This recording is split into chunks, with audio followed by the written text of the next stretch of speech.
ఈరోజు మా పాప ప్రాపర్టీని తీసుకోవడానికి సిబిఐ కోర్టుకి రావటం జరిగిందండి. అయితే 5 సంవత్సరాల తర్వాత 7 సంవత్సరాల తర్వాత మా పాప బాడీ పార్ట్స్ని మాకు అందిస్తున్నారండి. ఇది ఎక్కడ న్యాయం అండి? సిబిఐ కోర్టు కూడా చేతులు ఎత్తేసి ఆధారాలు లేవండి, ఆధారాలు లేవంటుంది. ఎందుకు లేవండి ఆధారాలు? సీన్ ఆఫ్ ఎఫెన్స్ లేదు. అలాగే పంచనామా కూడా కింద మా పాప బాడీని మాకు ఇచ్చేసి ఇంటికి తీసుకొచ్చిన తర్వాత రెవెన్యూ డిపార్ట్మెంట్ని బెదిరించి సంతకాలు చేయించుకోవటం జరిగిందండి. ఇవన్నీ ఆధారాలే కదండి. ఆధారాలు లేవు. మేము కేసు క్లోజ్ చేస్తున్నామంటే మేము క్లోజ్ చేయమని చెప్పలేదండి. వాళ్ళందరికీ వాళ్ళే క్లోజ్ చేసుకున్నారు. ఎవరు చేయమంటే ఆ పంచనామా అలా చేశారండి. అలాగే ఫోరెన్సిక్ ల్యాబ్లో ఇక్కడేమో రైట్ అంటే అక్కడేమో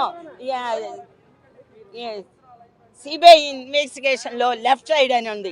పాప పార్ట్స్ అన్నీ కూడా తీసుకెళ్ళి 2019 డిసెంబర్ 14ని తీసుకెళ్లారండి.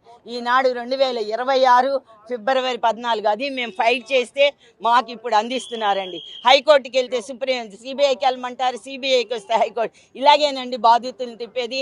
బాధితులకు న్యాయం చేయకపోగా అన్యాయం చేయటం జరిగిందండి. అయితే ఈనాడు మా పాప బాడీ పార్ట్స్ని ఇస్తూ సత్యాన్ని, న్యాయాన్ని, ధర్మాన్ని, నీతిని సమాధి చేస్తుందండి భారతదేశం. రాజ్యాంగంలో ఎక్కడుందండి? ఈ విధంగా ఉందండి. మా పాప 2007లో చనిపోతే ఆమెకి సంబంధించినటువంటి ఏ ఆధారాలు లేవని చెప్పారు. అంటే ఇక్కడ రాజకీయ నాయకులకి, ధనవంతులకి మాత్రమే న్యాయం ఉంటుంది, సామాన్య మానవులకి, మధ్యతరగతి వాళ్ళకి న్యాయం జరగదని చెప్పి ఇప్పుడు ఈ కేసు ద్వారా తెలుస్తుంది.